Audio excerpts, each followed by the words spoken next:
पिछले काफी हफ्तों से लेकर इजरायली मीडिया के अंदर ये रिपोर्ट्स पब्लिश हो रही हैं या इस खौफ का इजहार किया जा रहा है, डर का इजहार किया जा रहा है कि ईरान और इजराइल के दरमियान अगर जंग हो जाती है तो ईरान को पाकिस्तानी मिसाइल्स अवेलेबल होंगे। और ख़ास तौर पर इजरायली मीडिया शाहीन-3 जो पाकिस्तान का बड़ा ज़बरदस्त मिसाइल है उसका नाम ले रहा है। इसी हवाले से यरूशलेम पोस्ट एक बड़ा इजरायली न्यूज़ आउटलेट है। इन्होंने कुछ अरसा पहले अगस्त में गालिबन ये रिपोर्ट लगाई कि Pakistan announces intention to supply arms to Iran at OIC meeting. ये 6 अगस्त को पब्लिश की गई रिपोर्ट और इसमें वो मजीद कहते हैं कि several Arab sources reported Tuesday that if the conflict between Iran and Israel escalates Pakistan plans to supply Iran with Shaheen three medium range ballistic missiles. An emergency meeting of the foreign ministers of the Organization of Islamic Cooperation OIC requested by Iran and Pakistan took place yesterday in Saudi Arabia, with Iran examining its response to the assassination of Hamas leader Ismail Haniyeh। ये उन दिनों की बात है जब Iran की सरजमीन पे एक इजरायली दहशतगर्दाना टेररिस्ट एक्टिविटी की गई और इस्माइल हानिया साहब को शहीद किया गया। उसके बाद इस डर का इजहार इजराइल की जानिब से किया गया कि शाहीन-3 पाकिस्तान इनको दे रहा है। अच्छा, इन रिपोर्ट्स को पाकिस्तान ने रिजेक्ट किया। पाकिस्तान ने कहा कि हम अभी तक कोई इनको सप्लाई नहीं कर रहे, लेकिन देखें फिलहाल ईरान को इस चीज़ की ज़रूरत है भी नहीं। हमने देखा कि उनके अपने जो मिसाइल्स हैं वो हिट कर रहे हैं और उनके पास बहुत बड़ा ज़ख़ीरा मौजूद है। ईरानियों के पास मिसाइलों का बहुत बड़ा ज़ख़ीरा मौजूद है। ईरानियों ने असल में ये इजरायली जो टेक्नोलॉजिकल और ये सारी चीज़ें हैं ना उनके पास, यानी अमेरिकन टेक्नोलॉजी उनके पास है, उनकी खुद की भी है, इसका एक सस्ता सा तोड़ ईरानियों ने निकाला हुआ है। और ईरानियों ने ये जो लॉन्ग रेंज मिसाइल्स अपने बना के रखे हुए हैं ये असल में इजरायली जो टेक्नोलॉजिकल एडवांसमेंट्स हैं उसका जवाब है, सस्ता सा जवाब है उसका और बड़ा इफेक्टिव जवाब है।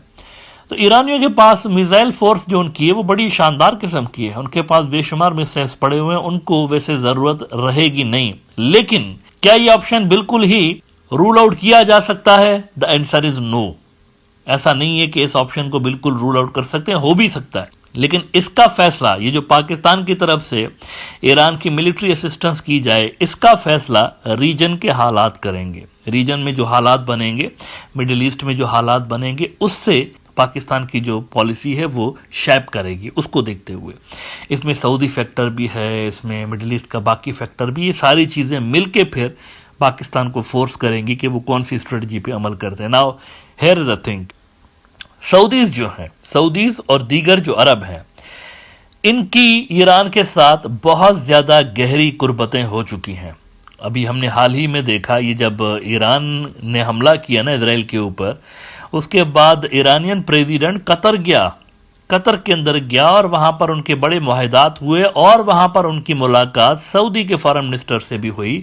और उसके अंदर जरा देखें चीजें क्या रिपोर्ट हो रही हैं। ईरान का मैं आपको मीडिया दिखाता हूं। ईरान वायर ने रिपोर्ट किया 2 रोज पहले, Iranian president pushes for brotherly ties with Saudi Arabia. ये हमले के बाद की सूरत हाल है। इसके अंदर इन्होंने इनको यकीन दिलाया है कि हम इजराइल और ईरान की जब जंग होगी ना तो उसके अंदर कोई कोऑपरेशन इजराइल को नहीं मिलेगी। ये अरबों ने यकीन दिलाया। ईरानियन प्रेसिडेंट कहते हैं, we consider Islamic countries including Saudi Arabia as our brothers and we emphasise the importance of setting aside differences to enhance cooperation. और उसके अलावा अगर आप सऊदीज का देखें तो उनके हवाले से वो कहते हैं कि the Saudi foreign minister remarked during the meeting, we aim to permanently close the chapter on our differences and focus on resolving issues, developing relations as two friendly and brotherly countries.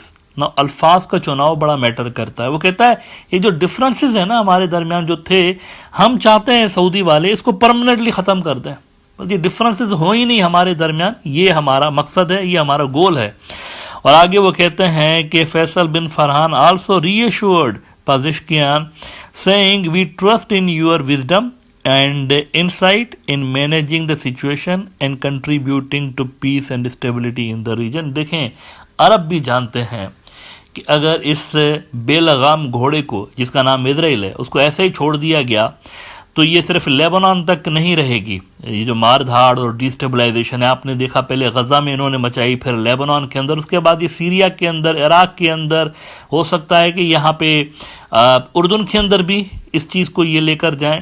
इनके जो plans हैं वो काफ़ी dangerous है, काफ़ी अरसे से लेकर वहाँ पर जो इंतहा पसंद है उनके आप ग्रेटर इजराइल की थ्योरीज और इस तरह की चीज़ें देखते रहे होंगे। लिहाजा इनके पास कोई प्लान नहीं है। अगर आप पिछले दिनों देखें तो जो उर्दून का फॉरेन मिनिस्टर है उन्होंने एक जगह पे लिटरली यानी यूँ समझे कि फट पड़े वो इजराइल के ऊपर। उन्होंने कहा कि अगर आप हमसे पूछें ना मुस्लिम ब्लॉक से तो हमारे पास सोल्यूशन है, हमारे पास प्लान है, हमारे पास एजेंडा है। मिसाल के तौर पर हम आपको बता सकते हैं कि इजरायलियों को अगर सिक्योरिटी की गारंटी चाहिए तो हम जितने भी मुसलमान मुल्क हैं, 56-57 मुल्क हैं, हम सारे के सारे गारंटी देने को तैयार हैं। ये उन्होंने कहा उर्दून के फॉरेन मिनिस्टर ने, हम गारंटी देने को तैयार हैं बदले में फ़लस्तीनी रियासत के, हमारे पास प्लान है, जंगबंदी करिए, फ़लस्तीनी रियासत बनाइए, हम गारंटी देते हैं कलेक्टिवली कि इजराइल की सिक्योरिटी की जो जिम्मेवारी है वो हम उठाएंगे। लेकिन ऑन द अदर हैंड उन्होंने कहा कि लेकिन ऑन द अदर हैंड आप उनको देखें इजरायलियों को तो कोई प्लान नहीं है। गजा को तबाह कर दिया, अब लेबनान की तरफ चले, लेबनान को भी तबाह कर दें, उसके बाद क्या कोई प्लान है? नहीं है प्लान। तो अरब वर्ल्ड के अंदर ये चीज है, वो पसंद नहीं करते इन चीजों को कि ये क्या मार धाड़ उन्होंने मचा के रखी हुई है बिना किसी एजेंडा के, बिना किसी प्लान के। कुछ नजर नहीं आ रहा कि इनका आगे का मंसूबा क्या, बस ये लड़ते रहेंगे। कब तक लड़ेंगे, कहां तक लड़ेंगे? लिहाजा मिडिल ईस्ट बदल रहा है, मिडिल ईस्ट बदल चुका है। बल्कि ये जो इजराइल के सपोर्टर बैठे हुए हैं वेस्ट के अंदर, उनको भी समझना पड़ेगा ये मिडिल ईस्ट वो मिडिल ईस्ट नहीं है जो कि आज से 10 साल पहले हुआ करता था। ये मिडिल ईस्ट चेंज्ड है बिल्कुल। इसके अंदर आपको इजराइल के अलावा बाकी जितने भी प्लेयर्स हैं उनके अंदर एक आपको हारमनी नजर आती है, दोस्ती नजर आती है, और बड़ी गहरी दोस्ती नजर आती है। अगर फर्ज करें जरूरत पड़ी ईरान को और बाकी के रीजन की तरफ से भी, कहते हैं ना, अगर ग्रीन सिग्नल दिया भी गया पाकिस्तान को तो इट इज क्वाइट पॉसिबल कि फिर पाकिस्तान कुछ सोचे इस हवाले से, ऐसा हो सकता है। अदरवाइज एज ऑफ नाउ अगर आप बात करें तो Iranians don't need it basically. उनको ये शाहीन 3 नहीं चाहिए, उनके पास अपने जो मिसाइल्स हैं वो कैपेबल हैं। हमने अभी तो देखा है हाइपरसोनिक उनकी जो मिसाइल्स हैं वो एयर बेसिस उड़ा दी उन्होंने इसराइल के। अच्छा, इसी हवाले से वैसे सिर्फ इजरायली मीडिया नहीं, हमारे रीजन के अंदर भी जो जायनिस्ट पिट्ठू हैं उनको भी काम पे लगा दिया गया है। सलाउद्दीन शोएब चौधरी के बारे में इस प्रोग्राम के अंदर मैं काफ़ी अरसे से कहता रहा कि ये हिंदुत्व का और जायनिस्टों का पिट्ठू है। यहाँ पर मैं कहता था, शुरू में डिनायल आता था इसकी तरफ से और क्रिटिसाइज भी करता रहा मेरे ऊपर कि मुझे जायनिस्ट क्यों बोल रहा है, लेकिन अब इसने खुद कन्फेस किया है। ये ज़रा इसकी ट्वीट देखिए, कहता है कि मैं जायनिस्ट हूँ और मुझे हिपोक्रेसी पसंद नहीं। हाँ, मैं बिल्कुल जायनिस्ट हूँ, आप मुझे पसंद करें या ना करें, मैं जायनिस्ट हूँ। और फिर इसके साथ साथ इसने अपने सोडियम चूतियम सल्फेट होने का सबूत देते हुए प्रेडिक्शन की कि 2027 तक पाकिस्तान नहीं रहेगा, उसकी नाम का कोई मुल्क नहीं रहेगा यहाँ पे। अच्छा, इसने भी शाहीन 3 के हवाले से कहा हुआ है कि terror pattern Pakistan army is taking secret preparations for sending Shaheen 3 missiles to Pasdaran Inqilab, Houthis, Hezbollah and Hamas, stating it can strike Israel in few minutes. This photo is taken from a credible source. ये क्या बेवकूफ़ों वाली बात कर रहे हो? ये नीचे जो फोटो लगाया है ये शाहीन 3 के टेस्ट के मौके पर, इधर से साइंसदान खड़े हुए हैं, उधर से पाकिस्तान की मिलिट्री के लोग खड़े हुए हैं। तो ये कौन सा क्रेडिबल सोर्स है? तो मीडिया के अंदर अवेलेबल है भाई। ये तो टेस्ट के मौके पे लिए जाते हैं इस तरह के फोटोज। बड़ा ही कोई इसने जो ना एक ओपन सोर्स फोटो निकाल के जो कि ऑलरेडी मीडिया में अवेलेबल है तो कहता है ये देखो क्रेडिबल सोर्स से शाहीन 3 जा रहा है ईरान की तरफ। This is nonsense only. Iran की तरफ से कोई बाज़ाब्ता रिक्वेस्ट आई नहीं है पाकिस्तान को, ये ऐसे ही हवा में बातें, कोई बाज़ाब्ता रिक्वेस्ट नहीं है इस हवाले से। इसकी वजह यह कि वो खुद सेल्फ सफिशिएंट है, बहुत तेजी के साथ मिसाइल्स बना सकते हैं ईरानी, और इजराइल जो एयर डिफेंस सिस्टम्स हैं उनके अंदर इतनी कैपेबिलिटी नहीं है कि वो इनको स्टॉप कर सकें ईरानियन मिसाइल्स को।